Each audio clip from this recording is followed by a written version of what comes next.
Store owner throws boiling water on homeless black man for standing outside. Thunder cracked ominously in the distance as the first fat raindrops began to tumble from the sky, splashing onto the uneven sidewalk that stretched outside Jackson's General Store. The air was thick with moisture, and a sudden gust of wind whipped through, carrying the scent of asphalt and wet cardboard. It was in that charged, stormy moment that everything changed, the moment that would leave a profound scar on the soul of a small town and ripple far beyond its borders.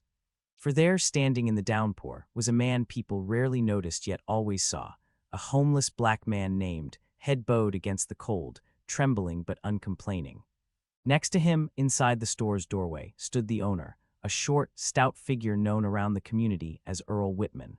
Earl's lips were pressed so tightly together that they nearly disappeared into his face, anger radiating from him like static before a lightning strike. Then came the scalding splash, the scream, and the sizzle of hot water in the rain. Staggered back, his agonized cry lost in the rumble of thunder. Steam rose from his soaked hoodie, blending with the cold drizzle that drenched him. Skin blistered, pain shot through every nerve in his body, and for a beat, time seemed to stall. People on the sidewalk froze, some with hands clamped over their mouths, others frantically fumbling for their phones. The only sound could hear beyond the roar of blood rushing to his ears was Earl cursing, his words lost in a torrent of fury and frustration. The store owner still held the kettle, droplets of boiling water splattering on the ground. It was an act so shockingly cruel that even the battered, hushed hush of the surrounding crowd couldn't comprehend it fully at first. And in that tortured heartbeat, his wide eyes shone with both physical torment and a deeper hurt, an unbearable betrayal by a place he had never truly felt welcomed in, yet had come to rely upon for a moment of shelter. As the scene sharpened in the stormy gloom, all the unspoken tensions that had simmered beneath the surface of this town burst forth like a fissure snapping. The sidewalk grew crowded. Some rushed forward to help, while others drifted back, uncertain, alarmed, or simply trying to distance themselves from the horrifying display of violence. Lightning flared overhead, revealing Earl's contorted face. He was panting, chest heaving, still clutching the kettle's handle as if it were the only thing keeping him upright. At first, no one believed what they had just witnessed. A store owner throwing scalding water on someone. Over what? For standing outside his establishment in a threadbare jacket, with no home to go to. The unbelievability of it was almost as shocking as the act itself. But the bright red welts appearing on his neck and the anguished sobs stuck in his throat made it clear that this was no accident, no misunderstanding. Someone reached first, a tall, lean man in a soaked windbreaker named, who had been driving by when he noticed the commotion. Pulling over, sprinted to his side and gingerly placed a hand on the quivering man's shoulder. Flinched, letting out a strangled sound somewhere between a moan and a gasp. His mind was a whirl of pain and confusion. Did he do something wrong? Why was this happening? He'd been standing there for only a few minutes, seeking some respite from the rain under the store's awning, hoping to gather the courage to ask for spare change, or if there were any extra cardboard boxes inside he could use for insulation tonight. But before he could even muster the nerve to speak, Earl had lurched out with that kettle, hissing accusations of loitering and messing up the store's appearance. Then the boiling water had come. Within moments, a small group formed around. A middle-aged woman with curly, graying hair, wearing a soggy maroon blouse, was the first to fumble for her phone. Her name was. She had been heading back from work and thought she would grab a few groceries, only to witness a savage act she'd never forget. As she dialed 911 with trembling fingers, the glare she aimed at Earl was furious and full of condemnation. Meanwhile, an older man in a green poncho hollered for someone to get towels or cold water. It was a chaotic scramble. Some wanted to take immediate action and confront Earl. Others feared making matters worse by stirring more trouble. His vision blurred. A stinging heat radiated across his left shoulder and part of his neck, where the water had made direct contact. His heartbeat pounded in his ears, each throb of pain merging with the rolling thunder overhead. Rain splattered the sidewalk, pooling in the cracks, but that did nothing to quell the searing sensation that tore at him. He felt its grip around his elbow, guiding him to crouch, as others tried to help remove his soaked jacket, now half plastered to his burned skin. Through his groans, saw that the sleeves had begun to peel away in torn, wet tatters. In the midst of the chaos, Earl took a shaky step backward, still gripping the kettle, face flushed and eyes darting around for support. He had always believed in maintaining order outside his store. He prided himself on a well-kept business, an establishment that upstanding citizens felt comfortable entering. To him was just another troublemaker who loitered and tarnished the store's atmosphere. Earl had spent countless mornings chasing off with harsh words, threatening to call the police, but never before had it escalated to the point of physical harm. Something about the darkening skies, the slow day in sales, his mounting frustrations, and yes, the simmering prejudice he refused to acknowledge, boiled over just like the water inside that kettle. Earl's hands were trembling now, his pulse racing. He wanted to justify it, to claim that he'd only meant to scare the man off, or that the water wasn't truly boiling, but the evidence was there, glaringly visible. His anguished wails tore through the hush of there was no covering up what Earl had done, and with every second that passed, the reality of it sank deeper into the onlookers' minds. A shopkeeper, someone who should be a pillar of the community, had chosen violence against a homeless black man who posed no threat. Sirens broke the tension. They wailed in the distance, muted by the rainfall, but unmistakable. Remained by his side, phone in hand, reassuring him that help was on the way. Looked up, water droplets clinging to his eyelashes, and he locked eyes with Earl. Anger and disbelief radiated from, nearly tangible. He wanted to say something, to admonish the store owner, to tell him exactly how monstrous he was for this act. Yet the words kept sticking in his throat, overshadowed by the urgency of his injuries. Instead, focused on, beckoning another bystander to help, they guided to sit on the curb, trying to keep the burned area away from further irritation. Moments later, a police cruiser pulled up, lights cutting through the silver haze of the storm. An ambulance was not far behind. More people gathered, forming a loose half-circle around the scene. Muffled conversations turned to a low roar. Social media was abuzz. Phone remained in her hand, her feed filling with images and videos from others who had recorded the incident. The policeman, a stocky man named Officer Jim, stepped out of his cruiser, perplexed at the panicked shouts and the sight of a man clearly in distress with blistering burns on his shoulder and neck. A second officer, tall and thin, named Officer, joined him. Swiftly, they began crowd control, ushering people back to give the paramedics space.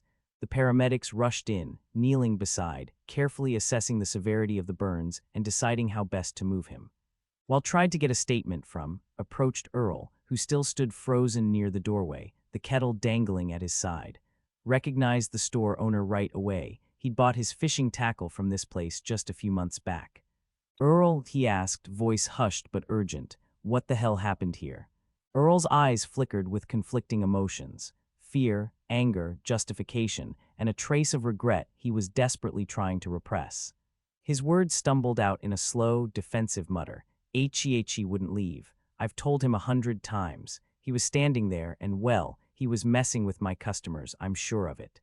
I told him to go, he refused, and I just wanted to scare him off. Felt heat rush to his face. The image of the homeless man doubled over in pain, the raging red welts, the raw agony in his expression. It was seared into his mind. And now, hearing Earl's limp defense, disgust coiled in the pit of stomach. Earl was known for being territorial about his store, but to escalate matters to physical violence, to hot water. Had to keep his composure, but the moral weight of the situation was suffocating. "Do you realize," he asked quietly, forcing composure, "that you could have killed him doing something like that?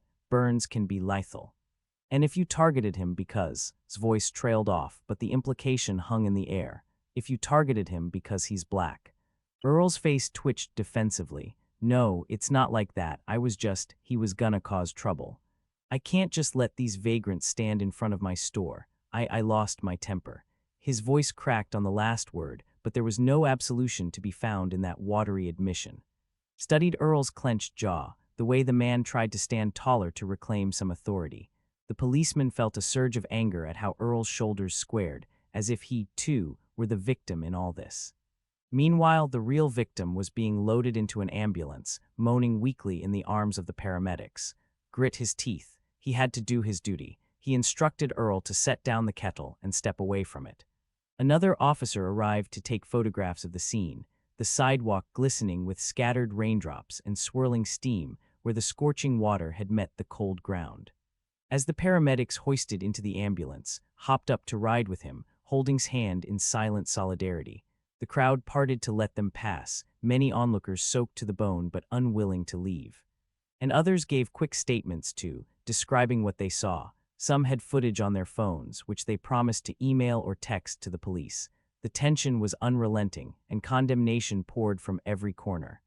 The storm hammered overhead, and lightning illuminated their stunned faces as the ambulance doors slammed shut, turned back to Earl, meeting the store owner's gaze head-on.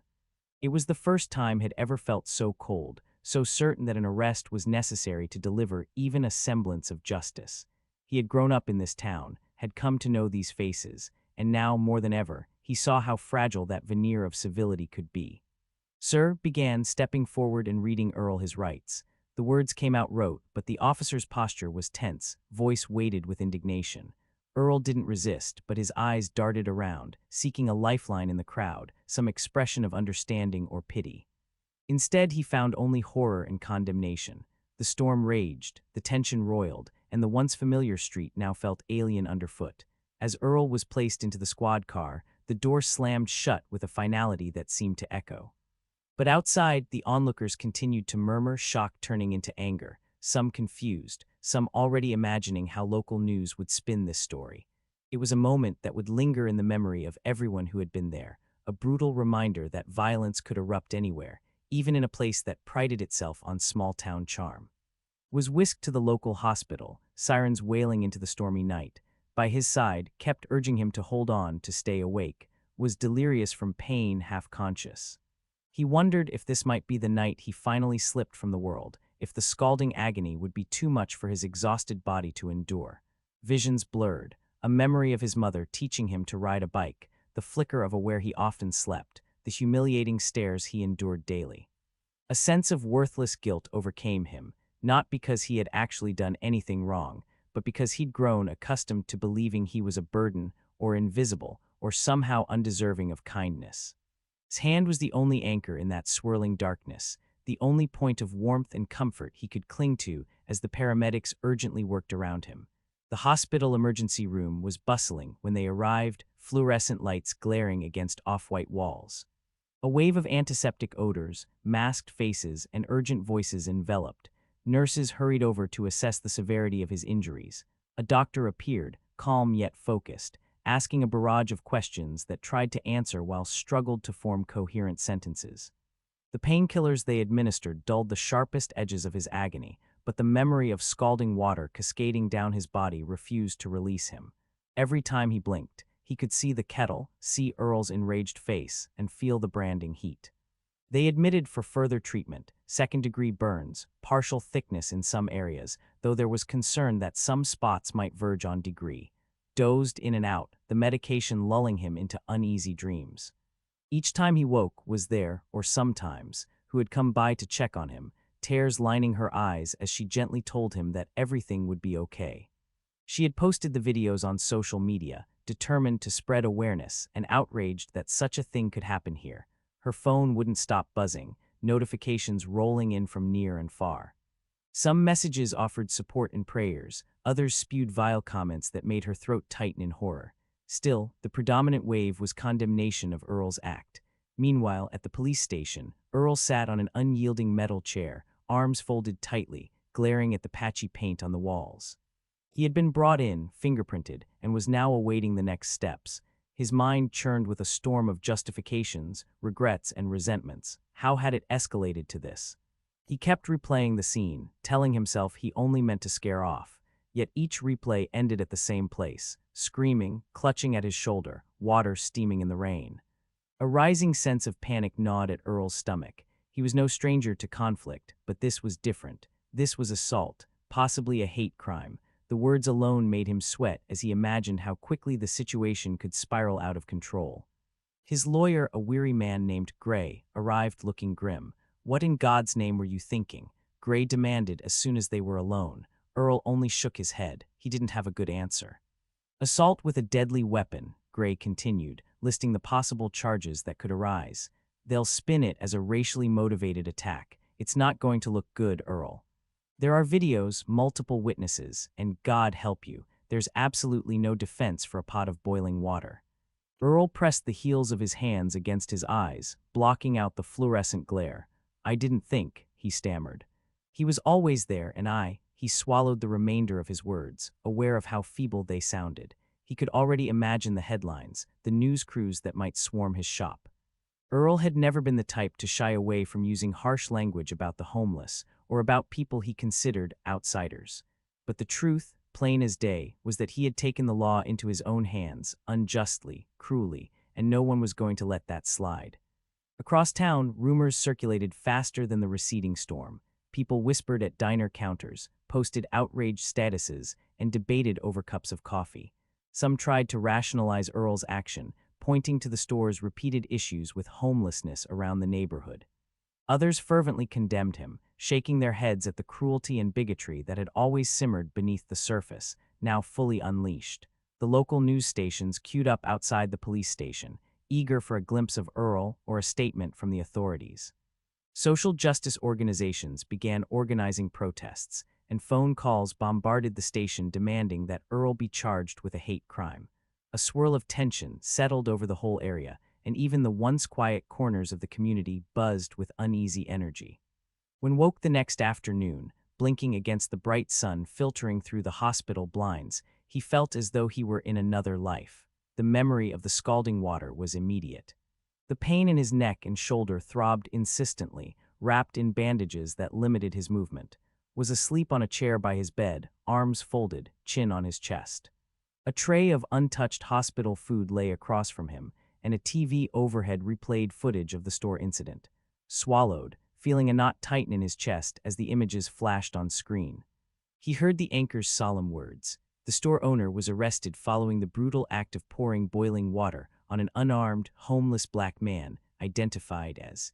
He didn't want to watch it. He hated seeing himself in that moment, and hated how the camera captured the raw humiliation of the assault. He flicked the TV off with a trembling hand, tears stinging his eyes.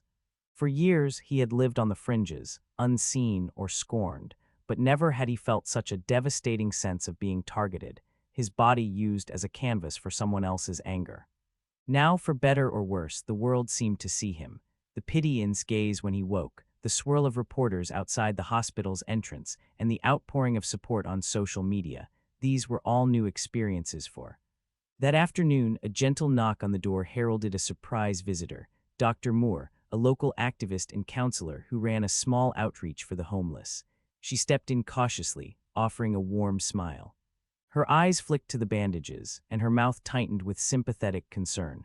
She introduced herself softly, explaining that she had heard about the incident and wanted to offer any support she could, medical, legal, or psychological. Struggled to find the words to respond, feeling a strange mixture of gratitude and defensiveness. He'd spent much of his life forging his own path, seldom trusting that others truly wanted to help without strings attached. But Dr. Moore's presence felt genuine, and after a few hesitant minutes, he found himself slowly opening up. He told her about how he came to be homeless, losing both parents before he turned 18, never having stable employment, drifting from shelters to streets. He confided the sense of constant vigilance he carried, the daily humiliations and microaggressions that wore him down. Dr. Moore listened intently, occasionally wiping at the corner of her eye, though she tried to maintain composure for his sake. She reached out, touching his uninjured hand lightly. She said, "I'm so sorry you've been going through this, and I'm especially sorry for what happened yesterday. No one deserves that, regardless of circumstances. I want you to know that there are people, lots of people, who want to stand by you. We want to help make sure you get justice for what was done to you." Justice, the word felt foreign on his tongue. Sure, he'd heard it uttered by politicians or by outraged citizens in the wake of other acts of police brutality or hate crimes, but he had never imagined that he would be the center of such a discussion. He swallowed, glancing at who gave him an encouraging nod. I don't know," murmured. "I can't afford any sort of." Dr. Moore gently squeezed his hand. "We'll figure it out. There are pro-lawyers who'd be willing to take on your case, and the community is rallying, believe it or not. There have already been protests outside the store, demands for strict charges. People are also raising funds to help you get back on your feet." His brows furrowed, tears threatening once more. He'd never expected compassion from this town. For years, he'd felt little more than pitying glances or outright hostility.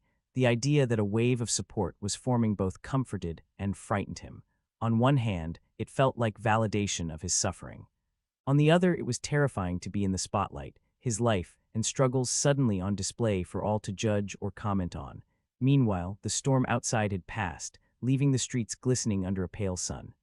Water dripped off rooftops, forming puddles that reflected the delicate clouds overhead. But the tension in town hadn't faded with the storm. Instead, it intensified.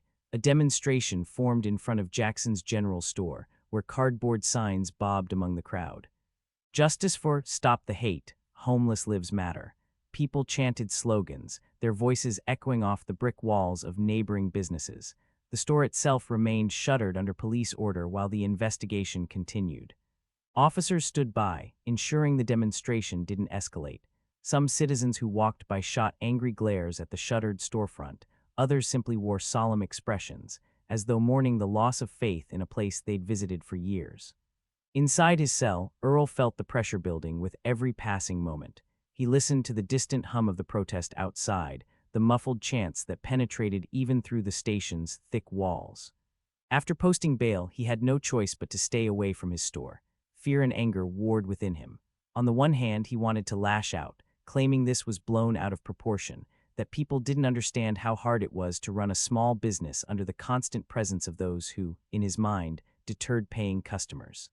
But a deeper, quieter part of him felt a pang of guilt and shame so intense that it made him nauseous.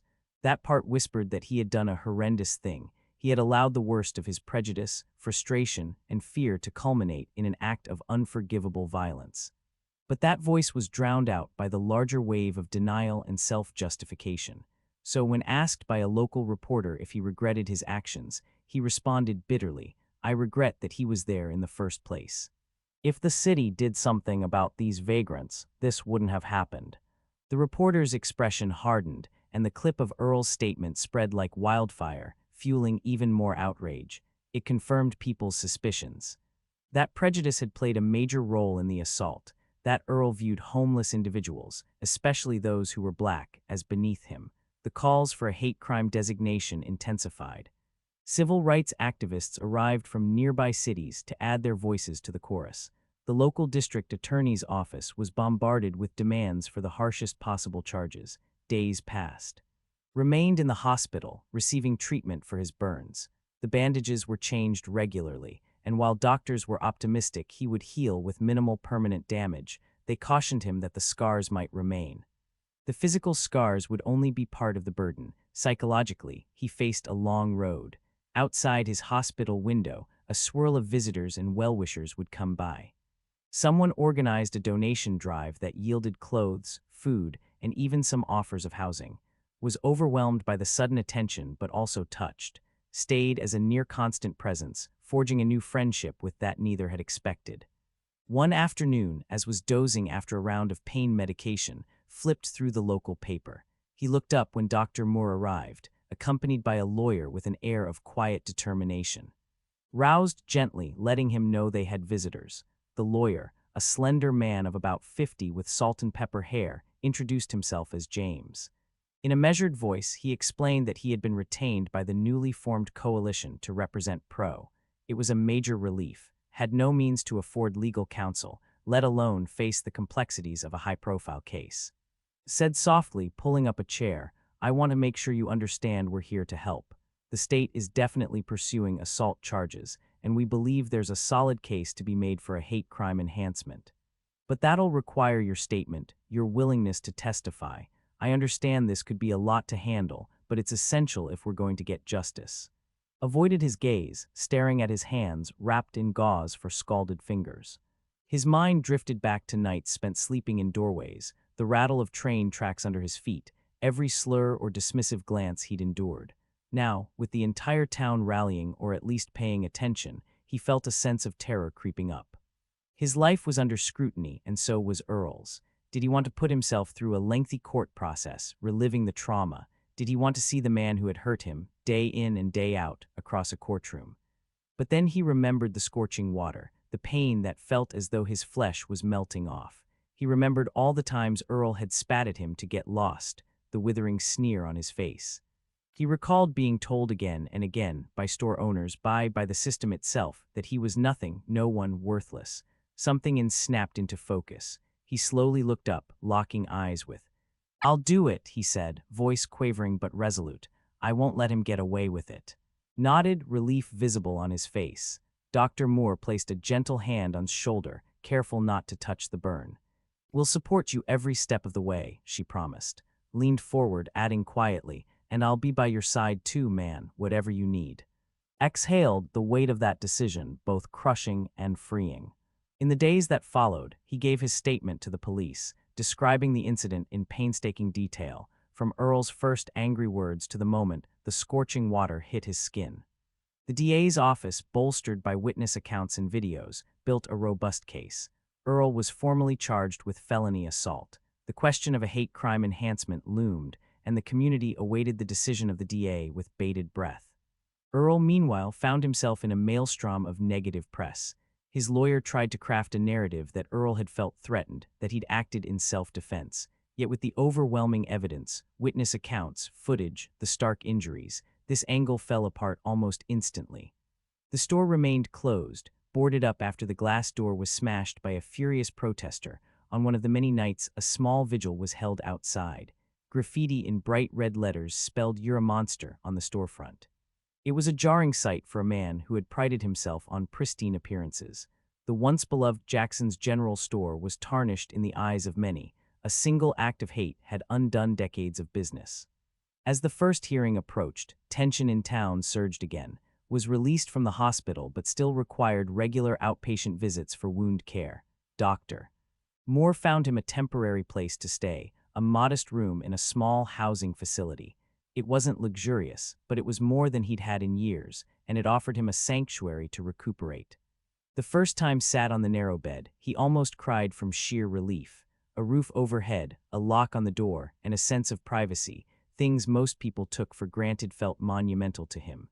He spent his days mostly resting and undergoing therapy sessions with Dr. Moore, who guided him through the nightmares that revisited him each night. The flash of kettle water, the hiss of steam, the bone-chilling scream that ripped from his lungs. But with each passing day, he found an ember of strength. He discovered an odd sense of purpose blossoming within him. For so long, life had been about survival, finding the next meal, the next safe spot to sleep. Now, despite the pain, he felt he had the beginnings of a voice, a sense that his life could matter. At the courthouse on a crisp morning, small groups gathered on the steps. One side was a cluster of activists, supporters of people holding signs calling for justice and an end to hate crimes. On the other side were a few defenders of Earl, mostly acquaintances or those who felt the store owner had simply snapped under the pressure of an untenable situation. They argued that the town's homeless problem had been ignored for too long, that Earl should get a lenient sentence. Tensions were high. Police stood watch, ensuring the protest remained peaceful. Inside, the air was heavy, the hush broken only by murmurs of conversation. Arrived with end. The moment he stepped in, he felt a dozen eyes upon him. Dressed in a borrowed suit, with bandages peeking from under his collar, he cut a slight figure. Yet his expression was resolute, chin held high. Earl was already seated with his lawyer, avoiding gaze.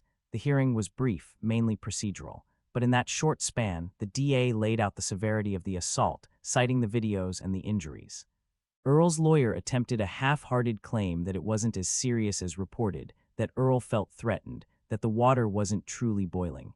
But the prosecution pressed back, describing second-degree burns, the hospital stay, and the sheer cruelty of the act. The judge found probable cause to proceed and scheduled a trial date. As they stood to leave, the tension was palpable. Briefly caught Earl's eye across the courtroom. He saw anger, fear, and something else, perhaps a flicker of regret. But couldn't bring himself to feel pity, not after what he'd endured. In the weeks leading up to the trial, the story gained traction in regional and even national news. Commentators dissected every angle. The treatment of homeless populations, racial prejudice, the legal definition of a hate crime, and the moral responsibility of store owners. Messages of support poured in along with hateful ones that insisted he was exaggerating or trying to make a quick buck. Advised to stay off social media to focus on healing, but occasionally would glance at posts on his phone, each one fueling a whirlwind of emotion, hope, fury, despair, vindication. He had nightmares about the upcoming trial, but Dr. Moore helped him prepare emotionally, guiding him through anxiety-reducing techniques. She reminded him that he had a right to stand up for himself, that this was more than just about him. It was about every person who'd been marginalized, every homeless individual assaulted or told they didn't matter. That knowledge didn't entirely quell his nerves, but it steadied him. Finally, the trial began. The courtroom was packed with spectators, reporters, activists, curious townspeople.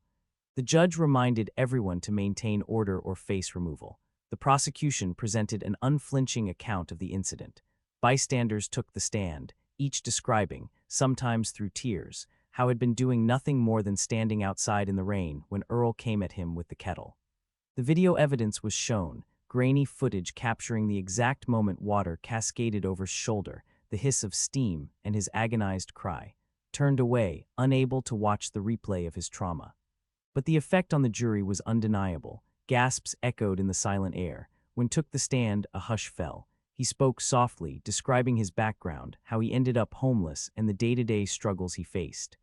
Then he recounted the day of the assault, his voice trembling as he relived the terror and pain.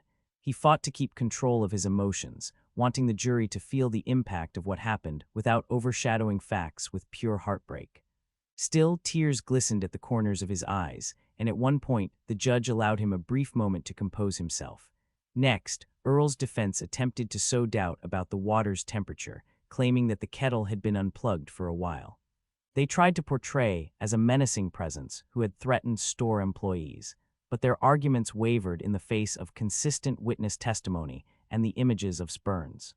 Earl himself took the stand, his demeanor uncertain. He spoke of feeling intimidated and fed up. His words rang hollow, especially when the prosecution pressed him on prior statements, including slurs or dismissive remarks he'd made about homeless people and people of color. The prosecutors had found individuals willing to testify that Earl had a history of hateful remarks, though he'd never escalated to violence before. The trial stretched over a tense week. Every day, crowds gathered outside with signs supporting, demanding accountability. When the time came for closing arguments, the DA spoke passionately about the moral and legal implications of Earl's actions, labeling them as cowardly, cruel, and grounded in prejudice. The defense tried to paint a picture of a desperate business owner who made a terrible mistake. The jury deliberated for 2 days, a hush descending on the courtroom each time word spread that a verdict was near. When the verdict finally came, the tension in the room was thick enough to choke on. Sat with and, his heart rattling like a trapped bird, Earl sat stiffly, flanked by his lawyer, face pale. The foreperson rose, clearing her throat. The courtroom collectively held its breath. Then came the words, "We, the jury, find the defendant, Earl Whitman, guilty of assault in the first degree." A current of shock swept through the room.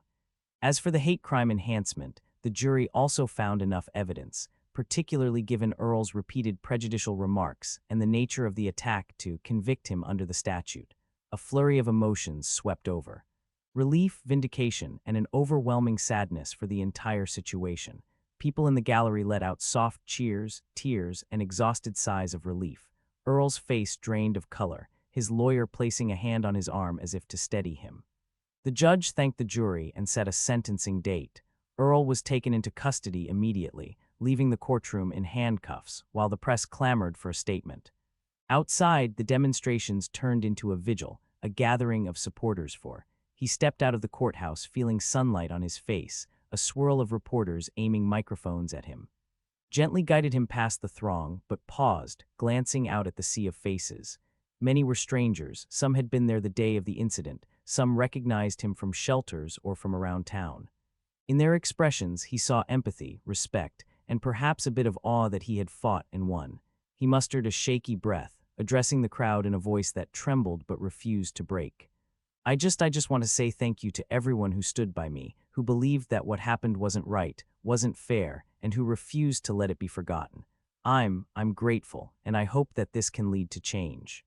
Not just for me, but for anyone who's out there on the streets, scared, feeling unwanted. We all matter. We're all human.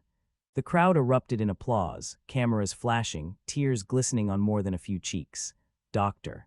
Moore clasped her hands to her chest, pride shining in her eyes, put an arm around shoulders, mindful of his injury but pulling him close in solidarity. for the first time in ages, felt a warmth that went beyond the stale heat of a shelter, beyond the painful scald of water. This was a warmth of acceptance, of community, of a recognition that perhaps, going forward, he would no longer be invisible. Time passed in a surreal blur. Earl's sentencing took place a month later. The judge, in a firm but measured tone, declared that Earl's deliberate cruelty warranted a lengthy prison term. Though some in the town felt the sentence was harsh, many believed it was a necessary message, that society wouldn't tolerate such hateful violence. Earl didn't speak in his own defense at the sentencing, only standing with his head bowed as the judge admonished him for betraying the trust and values of the community. The store, once a symbol of small-town reliability, remained closed. A local realtor's sign eventually sprouted from the weeds out front, announcing the property was for sale. No one rushed to buy it, haunted as it was by the memory of wrongdoing. Continued his healing journey, physically and emotionally. Dr. Moore helped him find more stable housing options, and he began attending group counseling sessions with other individuals who had suffered racially motivated violence or attacks due to their homelessness. There he discovered camaraderie and the realization that healing was not something to be done in isolation.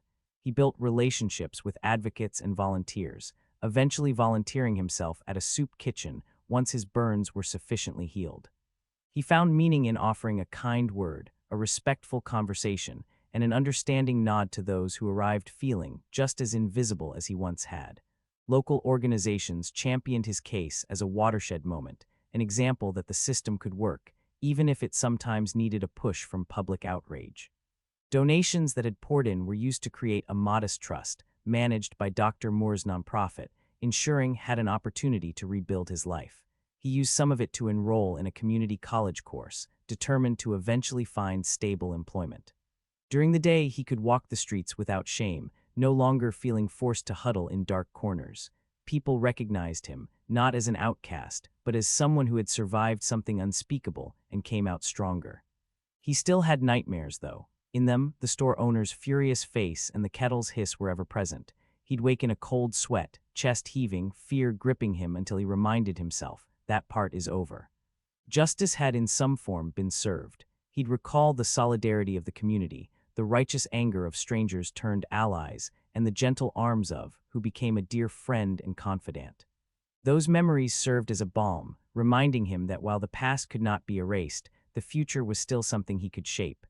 As the months rolled on, the assault slowly faded from the headlines, replaced by new stories, some equally troubling, others hopeful. But in the fabric of this small town, something had irreversibly shifted. Gone was the veneer of complacency that allowed prejudice to hide. In its place was an ongoing dialogue about homelessness, about race, about empathy. The city council earmarked funds to expand shelter facilities and mental health services, acknowledging the deeper complexities that surrounded homelessness. It was a small start, but it was progress. Took walks through the neighborhood without fear of being chased off store steps. He'd pause outside certain shops, remembering the times he'd silently hoped for a few coins or a spare sandwich, only to be met with cold stares. Now he sometimes entered those stores to actually buy something: milk, a loaf of bread, small tokens that marked his transition into someone who had a place in this community. He'd glance around, half expecting disapproving glares, but more often than not, he was met with a nod, a smile, or at least neutrality rather than malice. The bruises on his soul remained, but they were healing day by day. Word reached him that Earl, behind bars, had become sullen and withdrawn. Rumor had it he might be seeking counseling, or that he might be clashing with inmates due to the nature of his crime. Tried not to dwell on it. There was no satisfaction in imagining the store owner's misery. Had his own path to walk, a path that led him away from bitterness. Sometimes he wrestled with anger, with the unjustness of it all, but in those moments he'd remind himself. Focusing on his own growth and well-being was the best form of triumph. Dr. Moore continued to be a guiding presence. She encouraged to speak at local churches and community events about his experience, about the tragedy of prejudice, and the struggles of those living on the streets. It was daunting, but the more he spoke, the more comfortable he grew. His voice, initially wavering, became steadier with each word. He discovered that sharing his story allowed him to process it, to transform it from a nightmare into a cautionary tale that might prevent future hate. In these gatherings, he saw tears in the eyes of listeners, some of them shamefaced as they confessed their own past indifference. Each time, gently urged them toward understanding and compassion, not condemnation. In time, he forged a life he never could have imagined when he stood outside that store, battered by the rain. It was a life stilled by memory, but full of possibility. He found a part-time job at a local outreach center, greeting people at the front desk, directing them to resources, sometimes simply listening to their stories. He felt an immediate rapport with those who came in from the cold, burdened by the shame and stigma he knew all too well.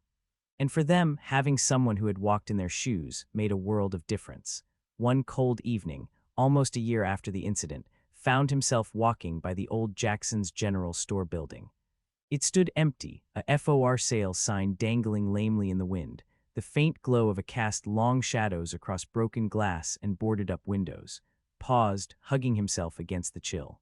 Memories crashed in his body, reacting with a ghostly echo of pain. He closed his eyes and heard the hiss of steam, his own scream. For a moment, bitterness welled up again. But then, almost instinctively, he reached under the collar of his coat and touched the healing skin. It was no longer an open wound. It was still discolored, forever changed, but it didn't define him. He took a deep breath, letting the sting of that place slowly dissipate. Then he turned away, choosing not to linger.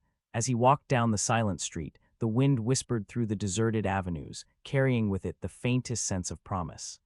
This was a new chapter for him, one forged out of agony but tempered by the kindness of strangers who wouldn't tolerate an injustice. And though the scars remained, so did his will to persevere, and that was more powerful than any act of hate could ever be. He headed toward his small, warm room, where a stack of textbooks waited on a rickety desk. Each page symbolized a step forward, a refusal to be defined by the cruelty done to him. And in his chest, though still nursing old wounds, beat the heart of a survivor who had found community, had found justice, and in the midst of all the turmoil had found himself.